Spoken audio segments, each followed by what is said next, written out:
మాట్లాడండి తండ్రి. మా ఆత్మలను సేద తీర్చండి, మా ఆశను నెరవేర్చండి ప్రభు. ఎందుకంటే ప్రభా మీ వాక్యం మమ్మల్ని బ్రతికిస్తుంది, మీ వాక్యం మమ్మల్ని బలపరుస్తుంది. వచ్చి ఇది సమయాన్ని మీ చేతులు అప్పగించుకుంటున్నాం. మీకు మహిమకరంగా అందరికీ దీవెనకరంగా ఆశీర్వాదకరంగా చేయాలని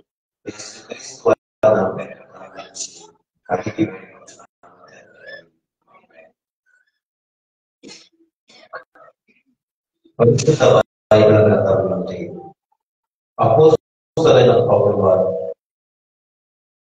కొరింథీ సంఘానికి రాస్తుంది. మొదటి కొరింథీ పత్రిక. అపోస్తలులైన పౌలు కొరింథీయులకు రాసిన మొదటి పత్రిక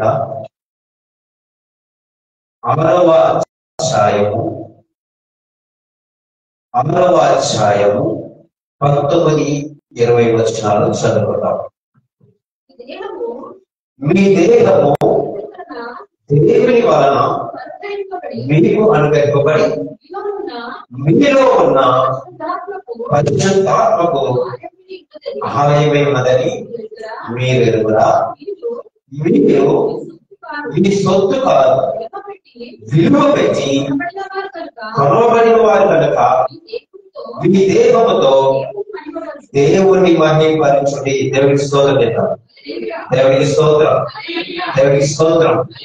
అపోస్తలులైన పౌలు కొరింథీయులకు రాస్తూ చక్కటి మాట, అంటే మనం ఎన్నో మార్లు యొక్క మాట చదువుకున్నాం, ధ్యానించబడు. మరొకసారి పరిశుద్ధాత్మ దేవుడు మనకి జ్ఞాపకం చేస్తున్నాడు. మీ దేహము దేవుని వలన మీకు అనుగ్రహింపబడింది. మీ దేహము దేవుని వలన మీకు అనుగ్రహింపబడి మీలో ఉన్న పరిశుద్ధాత్మకు ఆలయమై ఉన్నదని మీరు ఎరుగురా. అంటే మీరు మనలో ఏముంది? పరిశుద్ధాత్మ ఆలయమై ఉన్నారు. ఇక్కడ చూస్తే మీ దేహము, మన దేహము దేవుని ఆలయం. మన దేవుడు ఏముందంటే పరిశుద్ధాత్ముడు నివసిస్తున్నాడు అని ఇక్కడ మన అపోస్తలులైన పౌలు సర్విస్తున్నాడు. కానీ ఇంకో మాట చదువుకుందాము. ఈ యొక్క మొదటి కొరింథీ పత్రికలోనే 3వ అధ్యాయము 16వ వచనం నుండి చదువుకుందాం. మీరు దేవుని ఆలయమై ఉన్నారని దేవుని ఆత్మ మీలో నివసించుతున్నాడని మీరు ఎరుగరా. ఎవడైనను దేవుని ఆలయమును పాడు చేసిన ఎడల దేవుడు వారిని పాడు చేయను. దేవుని ఆలయము పరిశుద్ధమైనది, మీరు ఆలయమై ఉన్నారు. చాలా అద్భుతమైన మాట. దేవుడు ఎంత కృపనిచ్చాడంటే మానవునికి, ఎంత ధన్యత ఇచ్చాడంటే. మీరు దేవుని ఆలయం అంటే మనము ఆలోచన చేయాలి విషయం. ఒకటి, మీరు దేవుని ఆలయం మీలో ఉన్నవాడు పరిశుద్ధాత్మ. ఒకవేళ మనము ఈ ఆలయాన్ని పాడు చేస్తే, అంటే 2 విధాలుగా మనం ఆలోచన చేయవచ్చు. మొదటిగా మనము 6వ అధ్యాయము 19వ చదువుకున్నాం. మీ దేహము దేవుని ఆలయం అంటున్నాడు. మరలా మాట, మీ దేహము దేవుని ఆలయమే ఉన్నది. 3వ అధ్యాయం 16వ వచనం చదువుకున్నాం, 17 చదువుకున్నాం.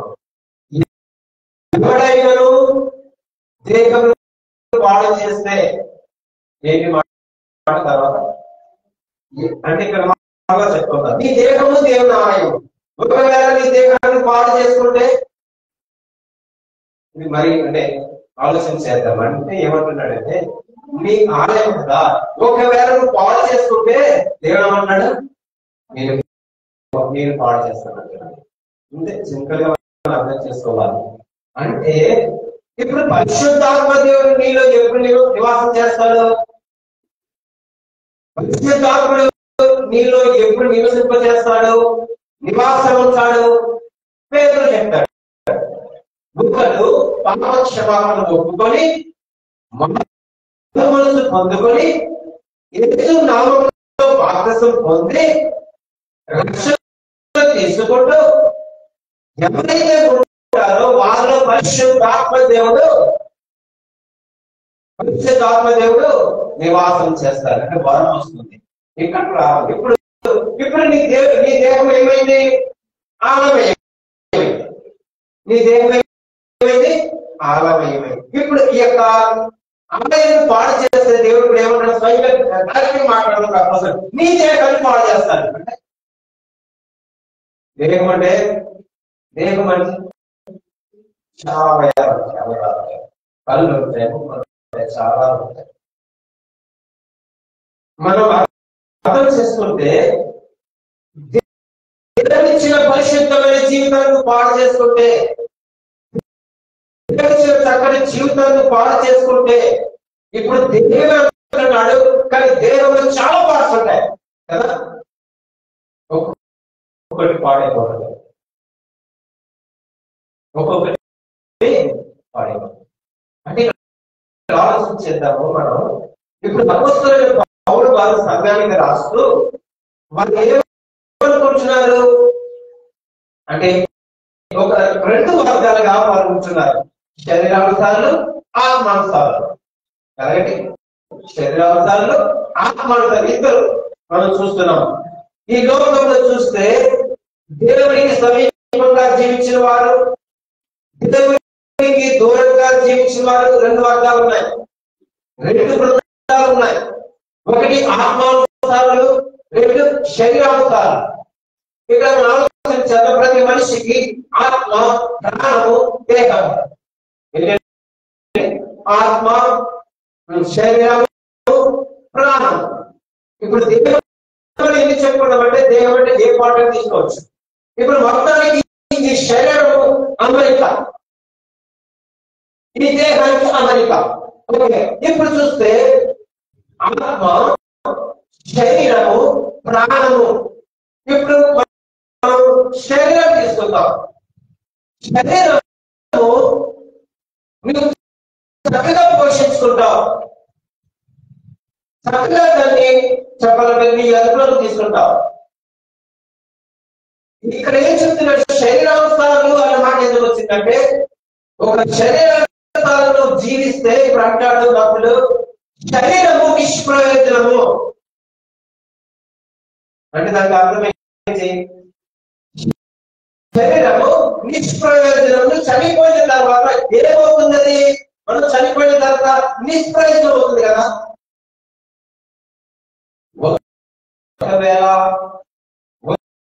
ఒకవేళ నువ్వు వ్యతిరేకంగా ఉంటే,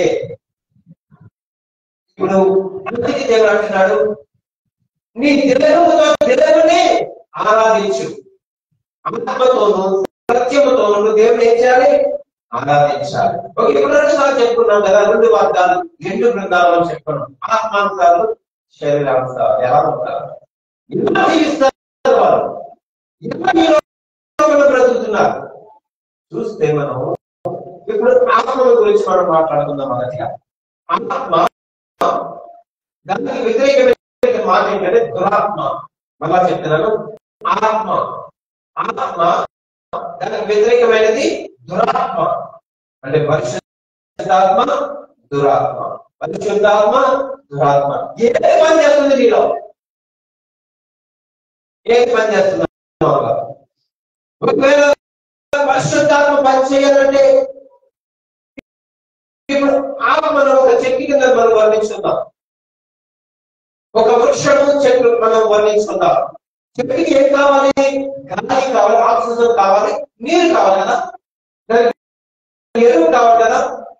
దానివల్ల ఏం కలుగుతుంది? ఏం వస్తుంది వృక్షానికి? ఏం ఇస్తుంది వృక్షము? ఫలాన్ని ఇస్తుంది. ఆత్మను ఎలా వర్ణించుకుందామంటే, ఒక చెట్టుకి ఏం కావాలంటే నీరు, గాలి, ఆక్సిజన్ ఇవన్నీ కూడా ఉన్నప్పుడే అది వృక్షము మహావృక్షంగా ఉంటుంది. అయిన తర్వాత చెట్టు ఏమిస్తుంది? ఫలాన్ని ఇస్తుంది.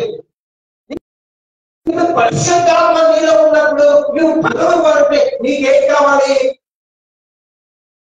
నీకేం కావాలి? ఇప్పుడు ఆత్మకి ఏం కావాలి? ఏం కావాలి? నీ ఆత్మను ఇప్పుడు ఆత్మానుసారులు ఎలా ఉంటారంటే, ఆత్మను వృద్ధి చేసుకోవాలంటే, ఆత్మను అభివృద్ధి చేసుకోవాలంటే, నువ్వు హెచ్చించుకోవాలంటే ఏం చేయాలంటే వాక్యం చదవాలి, ప్రార్థన చేయాలి. ఏం చేయాలి? వాక్యం చదవాలి, ప్రార్థన చేయాలి. అప్పుడే నీలో ఏముంటుంది? నీలో ఆత్మ బలం ఇస్తుంది. ఏమిస్తుంది? ఆత్మ బలం ఇస్తుంది. ఆత్మ బలం అంటే నీలో నివసించేవాడు గొప్పవాడు కదా. ఇప్పుడు ఆత్మసారులు ఎలా ఉంటారు? ఏమి ఇస్తున్నారు వాళ్ళు?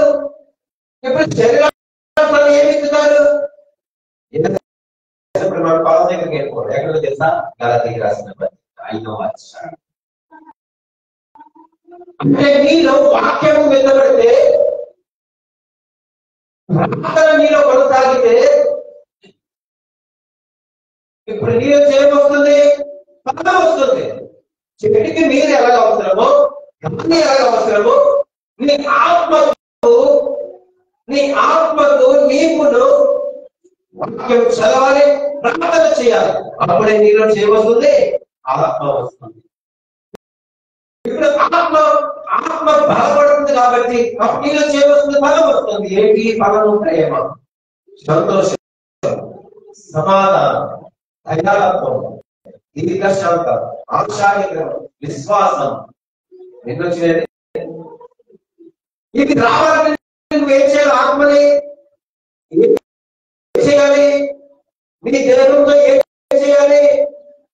నీ దేవునితో ఏం చేయాలి? దేవుణ్ణి ఆరాధించాలి. మన ఊరికినే రాలని మందిరానికి పౌలు గారు అంటున్నారు, నీ దేవుని వివరణ నీకు తెలుసు కదా, మీరు ఎదుగురా? నీ దేవుని ఆలయం నీకు తెలియదా?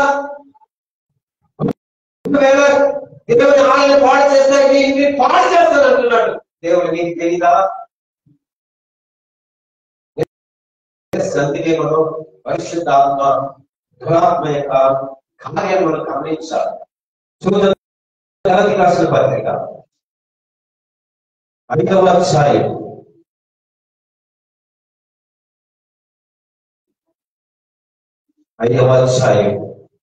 22వ వచనం చదువు. ఆత్మ ఇచ్చే ఫలం ఏమనగా ప్రేమ, సంతోషము, సమాధానము, దీర్ఘశాంతము, దయాలత్వము, మంచితనము, విశ్వాసము, సాత్వికము, ఆశానిగ్రహం. ఇది ఫలం. నిజంగా దేవుని ప్రేమిస్తే నీ ఆత్మను వాక్యంగా బలపరుచుకుంటే, నీ ఆత్మని నిత్యము సంతోషింప చేసే విధంగా నువ్వు చేస్తే నీలో ఫలము బయటకు వస్తుంది. అది ఏ ఫలము? మంచి ఫలమా, చెడు ఫలమా? మంచి ఫలం వస్తుంది. ఏంటి ఫలము? ప్రేమ ఉందా మనకి? సమాధానం ఉందా? సంతోషం ఉందా? దేవుని సన్నిధానాన్ని సంతోషంగా వస్తావా? దేవుని చూపిస్తావా? విశ్వాసం కలిగి ఉంటావా? నీకు దీర్ఘశాంతం ఉందా? ఆత్మానిగ్రహం ఉందా? దయాత్మం ఉందా? క్షమించే గుణం ఉందా? ఏది నీకు ఫలము? ఎక్కడుంది ఫలము? 9 రకాలైన ఫలం మనం ఇక్కడ చూస్తున్నాము. ముందు ఫలం అది లేదంటే దానికి కారణం ఏంటి? అయితే ఇంకోటి ఉంది. ఏంటో తెలుసా? దురాత్మ యొక్క ఫలం ఉంది. ఏంటది చూద్దాం. 19 శరీర కార్యాలు అంటున్నాడు. శరీర కార్యం ఏంటో తెలుసా? జాగ్రత్తము, అపవిత్రత, కాముకత్వము, విగ్రహారాధన, అవిచారము, ద్వేషములు, కలహము, మత్సరములు, క్రోధములు, కక్షలు, భేదములు, విమతములు, అసూయలు, మత్తతులు, అల్లరితో కూడిన ఆట పాటలు. దురాత్మ యొక్క కార్యాలు ఎలా ఉంటాయి? ఇది ఏంటంటే శరీరానికి సంబంధించిన శరీరానుసారం చేసే పని ఏంటంటే దురాత్మ యొక్క ఫలము బయట చూపిస్తారు. ఆత్మానుసారాలు, శరీరానుసారాలు ఏం చూపిస్తారు? అందరితో కూడిన ఆటపాటలు, మద్దతులు, అభియోగం అంటే చాలా విషయాలు ఉంటాయి చెప్పాలని. ఇది దురాత్మ కలిగిన ఫలము. అందుకే ఒకవేళ శరీరము నిష్ప్రయోజనము అంటున్నాడు. ఎప్పుడంటే నీ దేహము పాడు చేస్తున్నప్పుడు. ఎలా పాడు చేస్తుంటారు? మనం మాట్లాడితే బోధుడు, మద్యపానము, త్రాగుడు, వ్యభిచారము, కాముకత్వము. ఇప్పుడు ఎలాగా ఆత్మను బలపరుస్తావు? ఎలా ఉంటూ అన్ని అంటాడు. చెవిలో వాడు అంటాడు అపొస్తలుడైన పౌలు. అర్థం చేసుకుంటారు, వాళ్ళకి అర్థమవుతుంది. నిజంగా ఆత్మశాలు అయితే శరీరాలు కాకుండా ఉంటే వారు నిజంగా వారి శరీరం ఆలకిస్తారు. ఖచ్చితంగా చెప్తున్నాడు పౌలు. ఆత్మవంతులు ఎలా ఉంటారు? శరీరావతాలు ఎలా ఉంటారు? శరీరావతాలు శరీరం మీద మనసు చూస్తారు. ఎప్పుడు చూస్తున్నారు శరీరం కోసం చూసుకుంటారు. శరీరాన్ని పోషించుకుంటారు. ఎలా ఉండాలి, అలా ఉండాలి, ఈ విధంగా ఉండాలి, ఆ విధంగా జీవించాలి. ఎలా ఉంటారు? శరీరాంశాలు శరీరాన్ని పోషించుకుంటారు. ఇప్పుడు ఆత్మాంశాలు ఎలా ఉంటారు? ఆత్మాంశాలు ఎలా ఉంటారు? ఆత్మ బలం పొందుకుంటారు. అంటే ఆత్మను వృద్ధిపరుచుకుంటారు. అందుకే మూడు విషయం బట్టి ప్రాణం. ప్రాణం అనేటప్పటికీ జీవం. మనిషికి ఆత్మ, ప్రాణము, శరీరం. మనం చెప్పినారు ఆత్మ, ప్రాణము, శరీరం. ఇప్పుడు ప్రాణం అనేది ప్రతి ఒక్కరికి జీవము, నిర్జీవము. జీవము, నిర్జీవం అంటే జీవిస్తాడు, చనిపోయిన తర్వాత నిర్జీవము. ఇప్పుడు శరీరం. శరీరము మంచిగా ఉంటే, చెడు కాబట్టి నిష్ప్రయోజనం. మరణించడానికి నిష్ప్రయోజనం. ఓకే, మనకు తెలిసిన విషయం. కానీ ఆత్మను తీసుకుంటాం. పరిశుద్ధాత్మ, దురాత్మ, మన కార్యాలు ఎలా ఉంటాయి? మనిషి ఎలా పనులు చేస్తాయి? శరీర కార్యాలు. దురాత్మ వాడి యొక్క తంత్రము, వాడి యొక్క ప్రయోగం ఎలా ఉంటుందంటే మనిషిని పతనం చేయడానికి వాడు ప్రతి ఒక్కరిని పాడు చేయడానికి చూస్తున్నాడు. ఒక విషయం చెప్తారు. ఒకవేళ అపవాది, సాతానుడు, అబద్ధికుడు, మోసగాడు, ఇవన్నీ చాలా పేరుంటాయి కదా. ఒకవేళ నిన్ను ఏదైనా చెయ్యాలనుకుంటే, ఒకవేళ అపవాదులను వలలో చిక్కుకుంటే, చాలా అద్భుతమైన, చాలా జాగ్రత్తగా. ఒకవేళ వాడి యొక్క స్వాధీనంలో ఉంటే, ఒకవేళ వాడి యొక్క ఆధీనంలో ఉంటే తప్పించుకునే మార్గం ఉంటుంది కదా. ఎలా ఉంటుంది? ఒకవేళ శోధన వచ్చిందనుకో, అపవాది పెట్టిన శ్రమ నీకు వచ్చిందనుకో, ఇబ్బంది వచ్చిందనుకో, కష్టం వచ్చిందనుకో, తప్పించుకునే మార్గం ఉంటుంది. ఎలాగా? వాటి నుంచి మనం తప్పించుకోవచ్చు. ఎలాగా? వాటి నుంచి మనం విడుదల కలుగుతుంది. ఎలాగా? ఎలాగా ఎలా కలుగుతుంది? ఎవరు విడిపిస్తారు? ఎవరు విడిపిస్తారు? దేవుడు విడిపిస్తాడు. ఎప్పుడు నువ్వు ప్రార్థించి, ప్రభా నన్ను రక్షించిన ఆయన, ప్రభా నన్ను కాపాడయ్యా, ప్రభా నన్ను యొక్క భూమిలో నుంచి నన్ను రక్షించయ్యా, ఈ భయంకరమైన దినాల నుంచి, భయంకరమైన వ్యాధ నుంచి ఆయన నన్ను కాపాడయ్యా అన్నప్పుడు ఈ దేవుడి చేస్తాను తప్పిస్తాడు. హల్లెలూయా. ఒకవేళ మనుషులు నీకు పెట్టిన కష్టములు, ఇబ్బందులు, బాధలు, ఇవన్నీ కూడా దేవుడు ఖచ్చితంగా తప్పిస్తారు. మనుషులు పెట్టిన నిందల నుంచి, ఇబ్బందుల నుంచి, కష్టాల నుంచి దేవుడు ఖచ్చితంగా విడిపిస్తాడు. సాతాను నుంచి కూడా విడిపిస్తాడు. కానీ ఒక విషయం మనం పెట్టుకోవాలి. అదే నీవు దేవుని చేతిలో పడితే ఎవరు విడిపిస్తారు?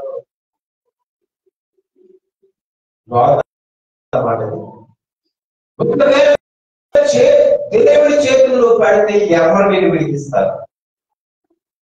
ఎవరికైనా సాధ్యం?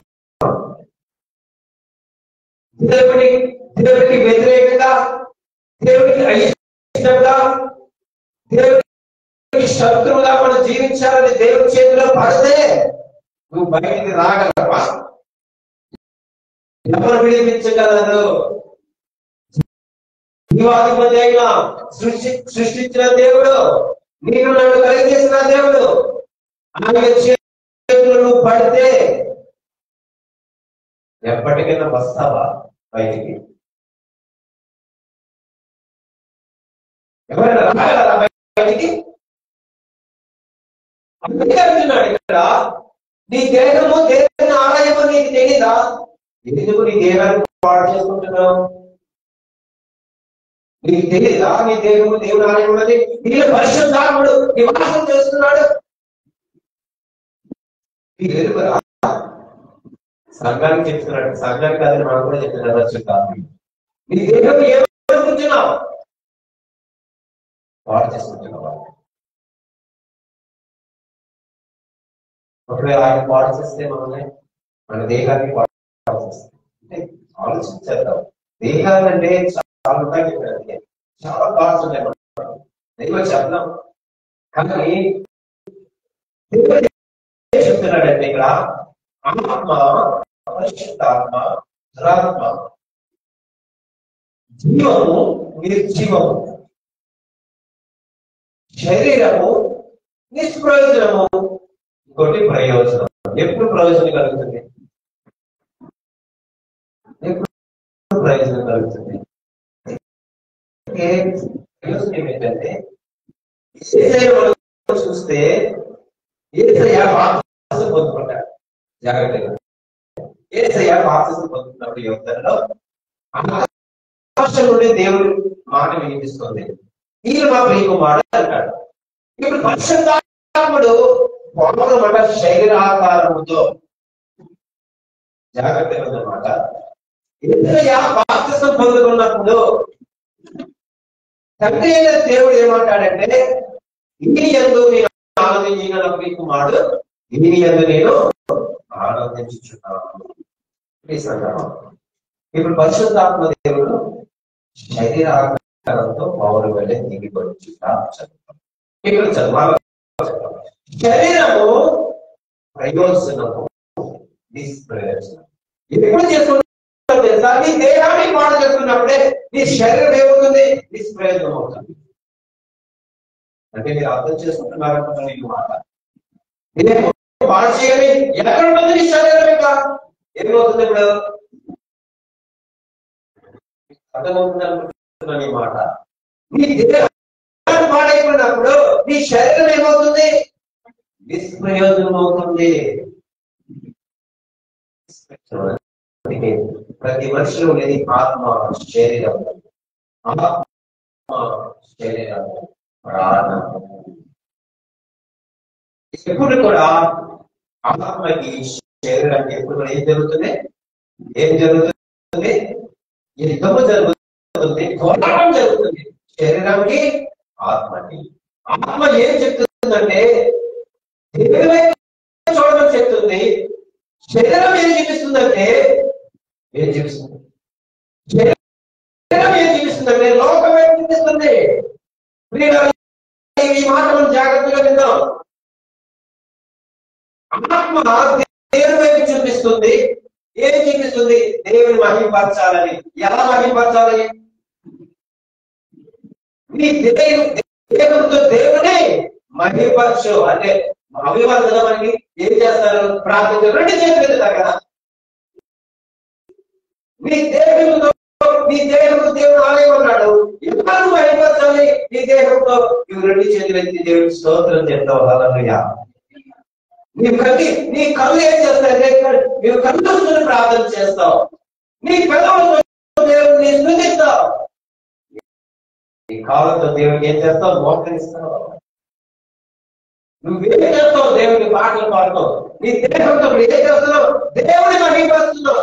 ఇప్పుడు ఆత్మనుసారం ఏం చేస్తారు? దేవుడు స్తుతిస్తారు. ఆత్మనుసారం ఏం చేస్తారు? దేవుడు కనపరుస్తారు.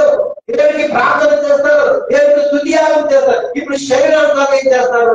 లోకాన్ని ప్రేమిస్తారు, లోకాన్ని అనుసరిస్తారు, లోకం వైపు చూస్తారు. ఇప్పుడు మనం మాట్లాడుకున్నాం, శరీరము నిష్ప్రయోజనము. ఆత్మానుసారులు దేని మీద మనసుంచుతారు? దేని మీద? ఆత్మానుసారులు దేని మీద మనసుంచుతారు? చెప్పండి. దేవుని ఆత్మ మీద. శరీరానుసారం శరీరం మీద మనసు. ఇప్పుడు నిష్ప్రయోజనం అంటున్నాడు కదా, ఎవరి మీద మనసు ఉంచుతావు? శరీరం మీద, ఆత్మ మీద. అందుకే మనం జంతువులకి మనకి చాలా తేడా కదా. వాటికి ఏముంటుంది? రక్తం ఉంటుంది, వాటికి రక్తం ఉంటుంది, రక్తం ఉంటుంది, శరీరం ఉంటుంది, ఆత్మ ఉంటుందా? మనకుంది ఆత్మ. అంతగా ప్రేమించాడు దేవుడు తెలుసా. ఒకవేళ ఆ జంతువులాగే పక్షులాగే నీకు నాకు కూడా ఏం పెడితే శరీరము ప్రాణం పెడితే ఎందుకు ఆత్మ పెట్టాడు? ఎందుకు ఆత్మ పెట్టాడు? నేను అంతగా ప్రేమిస్తున్నాడు కదా, దేవుడు అంతగా ప్రేమిస్తున్నాడు కదండి. జీవాత్మ పూలగా నరుడేమయ్యాడు? జీవాత్మయ్యాడు, జీవించేవాడు. ఎంత ప్రేమించాడండి ఆత్మ. అందుకే ఎప్పుడు చూసిన వారికి యుద్ధమే జరుగుతుంది, పోరాటమే జరుగుతుంది. ఆత్మకి శరీరం, ఆత్మకి శరీరం ఎప్పుడు కూడా యుద్ధమే, పోరాటమే, గొడవే, శత్రువుగా ఉంటుంది. ఎందుకు తెలుసు? ఆత్మ ఏం చెప్తుంది అంటే మందిరానికి వెళ్ళని చెప్తుంది, శరీరాన్ని ఏం చెప్తుంది అంటే మీకు అర్థమే చెప్తాను. ఆత్మ ఏం చెప్తుంది? సమయం అవుతుంది మందిరానికి, హృదయాన్ని గర్తించేస్తుంది, హెచ్చరించేస్తుంది. సమయం అవుతుంది, ఇదిగో నీ దేవుడు స్తుతించాలి, దేవుడిని కనిపించాలి. ఎప్పుడైనా అనుకున్నావా కనిపించాలి? నేను అందరికంటే దేవుడి ముందుగా కనిపించాలి, స్తుతించాలి. ఆత్మ చెప్తుంది, శరీరం ఏమంటుంది? ఇంకా కాస్త, ఇంకా కాస్త, ఇంకా సమయం ఉంది, ఇంకా పర్లేదు, పర్లేదు, నీవే చదివి నీవు అనుకుంటారు. ఇది శరీరానికి సంబంధించిన ఆత్మ. చెప్పాను, ఆత్మ, ఆత్మ, పరిశుద్ధాత్మ, దురాత్మ. చాలా వ్యాలీగా పనిచేస్తున్నట్టు ఎందుకు తెలుసా? ఎందుకు తెలుసా? ఈ లోక అధికారి వాడు, ఈ లోక అధికారి, ఈ లోక సంబంధమైనటువంటి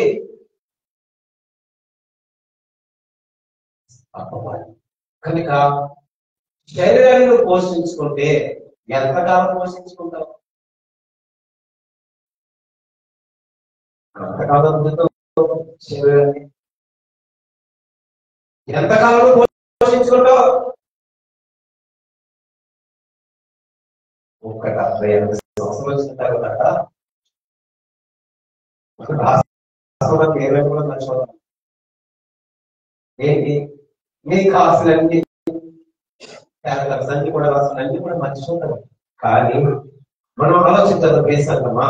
ఇక్కడ ఆలోచన చేస్తే పరిశుద్ధాత్మ, దురాత్మ గురించి మాట్లాడుకుంటే జీవము, నిర్జీవము, ఇవన్నీ మనం ఒక్కొక్కరు ఆలోచన చేస్తే అపోస్తలుడైన పౌలు వారి సంఘానికి చెప్తూ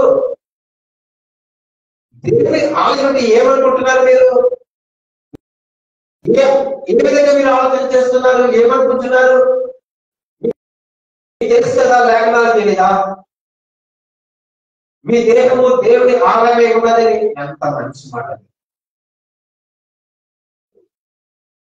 ఒకరు అన్నారంట, నేను లేఖన భాగం చదివాను, దేవుడి దేహమే దేవుని ఆలయం కదా, మీకు మందిరానికి ఏమన్నాడు? ఏంటి? మీ దేహమే, మీ దేహం ఏమనుకుంటుంది? దేవుని ఆలయం కదా. అవును కదా, మరి మందిరానికి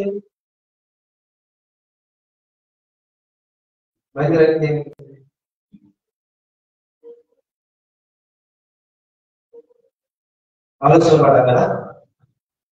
చాలా మంది అంటారు కదా, ఎక్కడున్నా దేవుడు ఉంటాడు కదా, ఎక్కడ చేసినా దేవుడు ప్రార్థన ఉంటాడు కదా. మందిరానికి వెళ్ళాలా? అందుకే దేవుడు ఇదే చెప్పేశాడు, మన ఆయన మీరు 6 రోజులు కష్టపడండి, 7వ రోజు నా ధనం ఆయన, నా రోజు మీరు ఖచ్చితంగా సరిగ్గా ఉండాలని చెప్పి ఆజ్ఞ ఇచ్చాడు. ఆజ్ఞ ఇచ్చాడు, మాట ఆజ్ఞ. ఆజ్ఞ ఆజ్ఞలు చెప్పండి ఏంటండి? ఆజ్ఞలు ఏంటి? ఖచ్చితంగా చేయాలి, వచ్చి తీరాలి. నిజంగా రాకపోతే నిజంగా దేవుడు అవ్వదు. ఒక జరగడం ఎలా ఉంటుందండి అసలు? లేదనుకో ప్రతి మనిషి కొట్టాడు దేవుడు. ఈ రోజు నువ్వు మందిరానికి రాలేదు, ఆదివారం నువ్వు దేవుని బిడ్డ అయ్యి నీకు ఒక ముట్టికి కొట్టాడు అనుకోండి, వచ్చే వారు కలెక్ట్ అయిపోతా ఉంటారు. నిజంగా దేవుడు అలా చేస్తాడు. దేవుడు అలా చేస్తే ఈ వారం ఎందుకు రాలేదు, ఒక వ్యర్థం పట్టుకుని నేను కొట్టాడు దేవుడు. వచ్చే వారికి ఏమిటి? ఒక గంట ముందు మధ్యలో ఉంటాం. కానీ మన దేవుడు అటువంటి దేవుడు కాదు. ఎందుకు చేస్తున్నా? నీ బట్టి ఇష్టం దేవుడికి. నేను ఎంతగానో ప్రేమిస్తున్నాడు దేవుడు.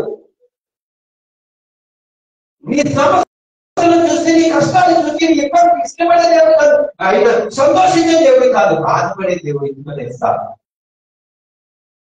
నేను అంతగా ఇష్టపడుతున్నాడు. మీ దేహమే దేవుని ఆలయం అంటే మనకు అర్థం కావట్లేదు. ఎంత ధన్యత ఇచ్చాడండి దేవుడు. మీలో నివసించినవాడు పరిశుద్ధాత్మ దేవుడు అంటే ఇంకేం కావాలి మనకి? ఏం కావాలి? ఇవన్నీ మనం విడిచిపెట్టి ఈ లోకాలు అనుసారంటే శరీరానుసారంగా మనం బ్రతుకుతున్నాం, ఆత్మానుసారంగా బ్రతకలేదు. ఇప్పుడు ఆలోచన చేద్దాం.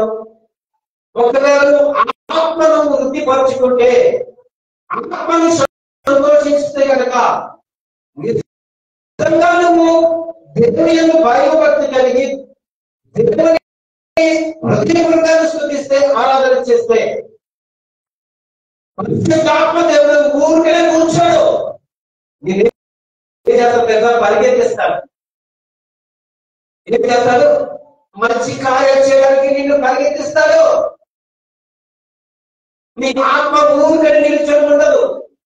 అనేక మంచి కార్యాలు, అనేకటువంటి నీ యొక్క వ్యక్తిత్వ జీవితాన్ని మంచిగా ఆయన మలుస్తూ, నీ జీవితాన్ని సర్వదీర్చుతూ, అంటే మంచిగా ఉంచుతూ ముందుకు నడిపిస్తాడు దేవుడు. పరిశుద్ధాత్మ దేవుడు.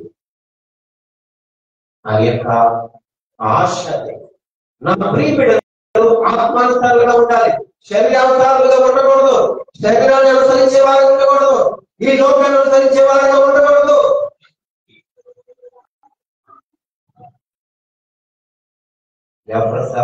చాలా వాడికి చూశారు కదా సినిమా పాటలో. ఎక్కడుంది ఆత్మ? ఎలా ఆలోచిస్తున్నావు ఆత్మ మీద? నిజంగా చేస్తావు?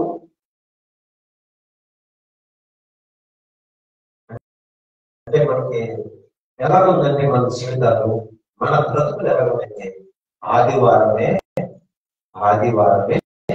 క్రైస్తవులు, ఆదివారమే దేవుడి బిడ్డలు. మళ్ళా చెప్పుకున్నాము, ఈ యొక్క ఆదివారమే మనం క్రైస్తవులము, దేవుని బిడ్డలు. తర్వాత 6 దినాలు కష్టపడి దేవుని సృష్టి చేస్తే ఈ 6 దినాలు ఏం చేస్తాం? అది మర్చిపోతున్నావా? 6 దినాలు ఆయన ఎంత ప్రయాసపడి దేవుడు మనందరి శ్రేయస్సు వరకు, క్షేమం వరకు, మనమందరం కూడా నిశ్చితంలో ఉండాలని దేవుడు 6 దినాలు కష్టపడి, 6 దినాలు కాదు, చాలా సంవత్సరాలు. మానవుడికి ఏది కావాలి? మానవుడు ఏది ఇష్టపడతారు? మరి ఎలా చూడాలి? నేను మనకి ఏది అవసరము? మనకి ఏ అగ్రత కావాలి? ఏ అగ్రత ఉంది? ఏ విషయంలో బాధపడకూడదు, ఏ విషయంలో చింతించకూడదు, మనం ఏ విషయంలో నిరాశ నిస్పృహం ఉండకూడదు అని దేవుడి అన్ని ఆలోచన చేసి 6 దినాలు మనకి సృష్టిని చేసి అందులో ఉండి బ్రతకన్నా వాళ్ళంటే నేను బయటకు వచ్చేస్తాను, బయటకు వచ్చేస్తాను. అందుకే ఎంతగానో ప్రేమించాడు, ఆదామును ప్రేమించాడు, అవ్వను ప్రేమించాడు, తన పోలికలో చేసుకున్నాడు, తన స్వభావంలో చేసుకున్నాడు. మనకి ఏమి కావాలో అద్భుతమైన అక్కడ వృక్షఫలాలు ఏర్పాటు చేశారు. మనకి ఏ లోటు లేకుండా ఏదో తోట వస్తే మేము ఉంటాం బయటకు చదువు. అలా ఉంటే మన జీవితం వద్దు, మాకుంటే మనకొద్దు, లోకంతానే పరిగెడతాం, అపవాది తోటనే పట్టుకుంటాము. వాడు ఎక్కడికి వెళ్ళబట్టి అక్కడికి వెళ్తాం, వాడు ఎక్కడికి వెళ్ళబట్టి అక్కడికి వెళ్తాం. లోకమే మాకు ఇష్టము అన్న రీతిగా ఆది తల్లిదండ్రులు బయటికి వచ్చారు. బయటికి రాకపోతే దేవుడు ఏం చేశాడు? బయటికి పంపించేశాడు. ఇక్కడ నుంచి పోండాలంటే మాట చెప్పండి. మనం ఆలోచించారు. ఆలయమే మనం క్రైస్తవులు కాదు. గుర్తుపెట్టుకోండి, నీవు ఒక ఆలయమై ఉన్నావు. నీలో నివసించిన పరిశుద్ధాత్ముడు ఉన్నాడు. నువ్వు ఎలా పాడు చేసుకుంటున్నావు నీ దేహాన్ని? ఎలా పరిశుద్ధాత్మను నువ్వు కృంగదీస్తున్నావు?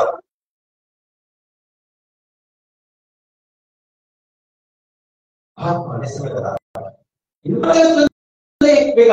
పరిశుద్ధాత్మ నాలో ఉన్నాడని ఎలా తెలుస్తుంది? ఆత్మ నాలో ఎలా పనిచేస్తుంది నీకు ఎలా తెలుస్తుంది? నిజమే కదా, ఎలా తెలుస్తుంది? చిన్న ఉదాహరణ చెప్తాను. ఎప్పుడైనా సరే నువ్వు ఎంత కఠినాత్ములైనా మూర్ఖులైనా ఎవరైనా సరే ఎదుటి వ్యక్తిని కొట్టినాడు అది అంటే తొందరపాటులో చాలా మంది పడతారు. అదే ఆఫీసులు పడతారు. కొట్టిన తర్వాత వాళ్ళు ఏమిస్తుందంటో ఒక 5 నిమిషాల తర్వాత అనిపిస్తుంది, అయ్యో నేను ఎందుకు కొట్టాను, తప్పు చేశాను. ఇది పరిశుద్ధాత్మ నడిపి మారుతుంది. నేను ఎందుకు ఇలా మాట్లాడాను, నేను ఎందుకు ఇలా తిట్టాను, నేను ఎందుకు ఇలా కొట్టాను, ఎవరైనా బాధపడతావు చూడు. పరిశుద్ధాత్మ నడిపి చాలా నీ హృదయం కుడిగిపోతుంది, బాధపడిపోతావు. అయ్యో నేను అన్నా, క్షమించాను ఆయన, నేను తప్పు చేశానయ్యా. నీ హృదయం వచ్చి నేను తెలుసా బాధ చెప్పని బాధ. అయ్యో నేను అన్నదాన్ని మాట్లాడానే, నేను తిట్టే కొట్టే నేరస్తున్నాను, క్షమించు ఆయన. ఇదేంటో తెలుసా, ఆత్మ నడిపి. ఇప్పుడు మొదట చేసిందేంటి? దురాత్మ కార్యం. అది వెంటనే కొట్టేస్తావు, వెంటనే తిట్టేస్తావు, వెంటనే ఇతరులని బాధ పెడతావు. ఇదేంటో తెలుసా, దురాత్మ యొక్క పని. ఇతరులు వాదం చేసుకోవాలి. పరిశుద్ధాత్మ దేవుడు నీలో పనిచేస్తున్నాడంటే నువ్వు అనుకుంటా, నిజమే కదా తండ్రి, నేను తప్పు చేస్తానయ్యా, పక్కకి వెళ్ళి నువ్వు ప్రచారపడతావు, బాధపడతావు, చెప్పాలి కన్నీరు రాస్తావు, ఒక్కొక్కరికి ఏడుస్తావు. నన్ను క్షమించిన ఆయన, నేను కొట్టాను, తిప్పాను, బాధ పెంచాను. మీకు తెలుసా, పరిశుద్ధాత్మ నీలో పనిచేస్తున్నాడు. అందుకే ఇస్కరియోత చనిపోయాడు. దురాత్మ పనిచేసింది. దురాత్మ పనిచేసింది కాబట్టి ఏదైనా అప్పగించారని క్షమాపణ కోరుకోవడం కూడా, నన్ను క్షమించు ప్రభావం ప్రార్థన చేయకుండా ఇస్కరియోతు ఏం చేస్తున్నాడు దానికి తాను ఏం చేస్తున్నాడు? గురి పెట్టుకున్నాడు కదా, చనిపోయాడు. పేదలు కూడా అంతే. పేదలు అబద్ధం ఆడాడు కదా, నీవు ఎవరో నాకు తెలియదే అన్నాడు. ఇన్ని సంవత్సరాలు ప్రభుత్వం ఉండి ఎందుకంటే నాకు తెలియదు, రక్షకుడు ఎవరో తెలియదు అన్నాడు. ఎన్నో వాళ్ళు అబద్ధం ఆడాడు. మరి శిక్షే కదా. తనలో ఏం పని చేసింది? పేదలు ఏం పని చేసింది? పరిశుద్ధాత్మ పనిచేసింది కాబట్టి వెంటనే క్షమించమని అడిగాడు. ప్రభా నన్ను క్షమించిన, నేను అబద్ధం ఆడయా. పేదలు ఏం పని చేసింది? పరిశుద్ధాత్మ. ఇస్కరియోతులో ఏం పని చేసింది? దురాత్మ పనిచేసింది. అవి ఏమయ్యాడు? చనిపోయాడు. ప్రియ నేస్తమా, ప్రియ సంగమా, ప్రియమని దేవుని విశ్వాసం కలిగిన వారా, మన దురాత్మకు నువ్వు అనుసరించి ఉంటే కనుక వాడు చివరికి ఏం చేస్తారో మనం బహిరంగ చాలా మనం విన్నాం.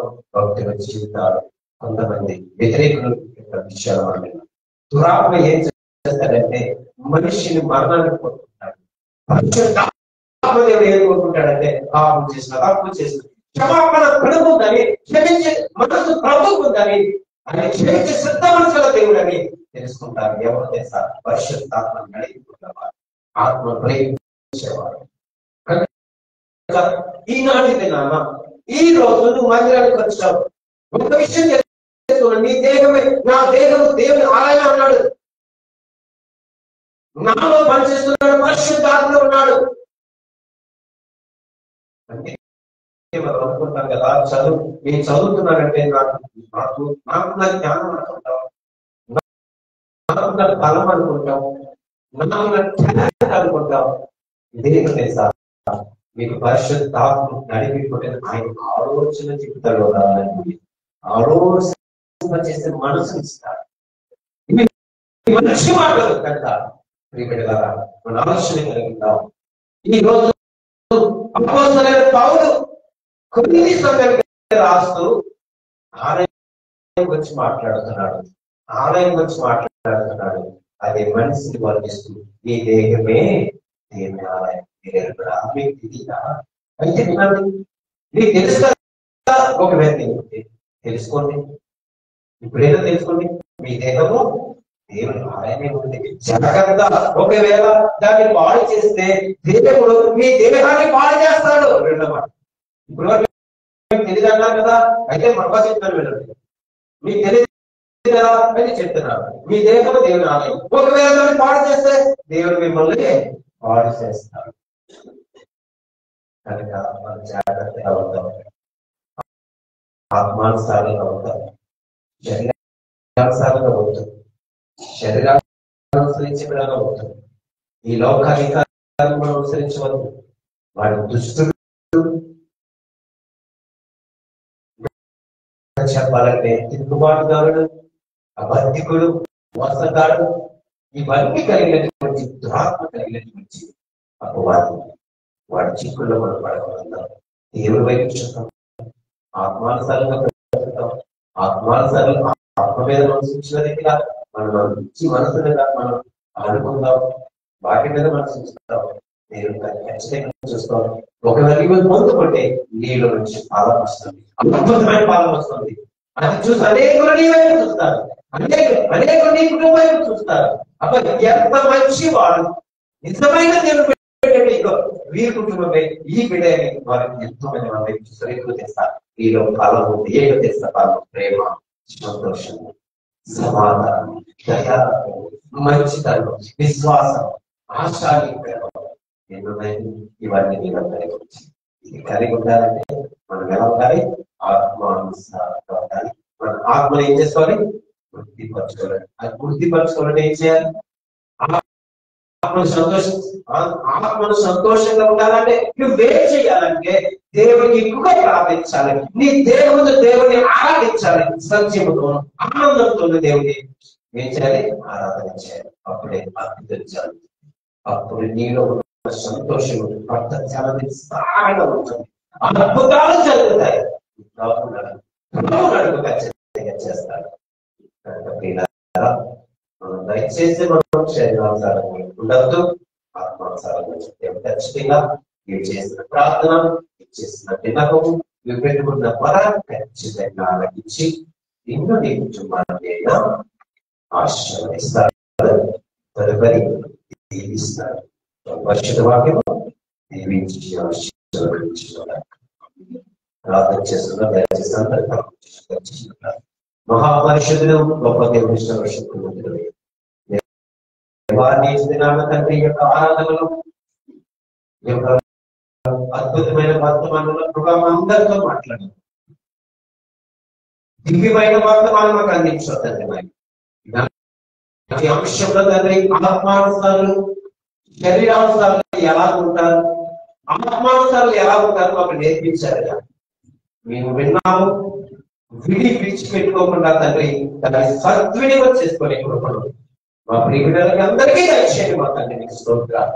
ఆత్మానుసారులు నిత్య రాజ్యానికి వెళ్తారని, శరీరానుసారులు నరకానికి వెళ్తారని ప్రభా ఈ మాట సెలవిస్తూ తండ్రి నీకు స్తోత్రాలు.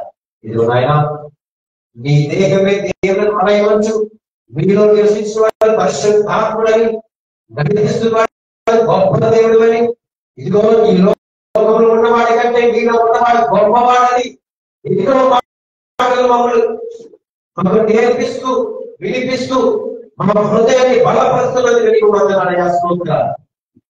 ప్రతి బిడ్డని ఈ కుటుంబాన్ని ఆయన దీవించండి, నాయన ఆశీర్వదించమని ప్రార్థిస్తున్నాను తండ్రి. అయ్యా నీ మాట బ్రతుకుతాము, నీ మాటే మాకు ఆశీర్వాదము, నీ మాట వినడం వల్ల మాకు దీవెనకరం తండ్రి నాయన. అది తెలుసుకునే మనస్సును హృదయాలు మనందరికీ దయచేయమని ప్రార్థిస్తున్నాను మా తండ్రి.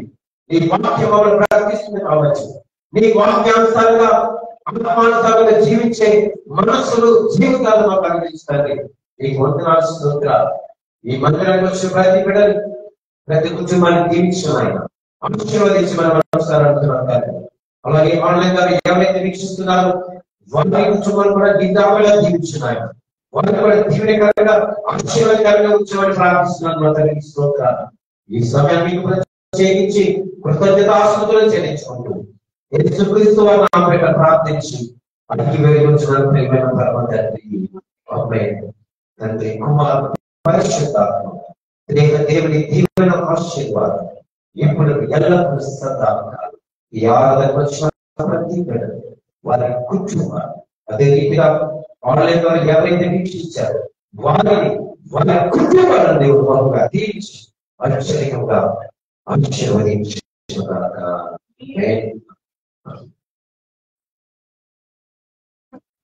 ధన్యవాదాలు.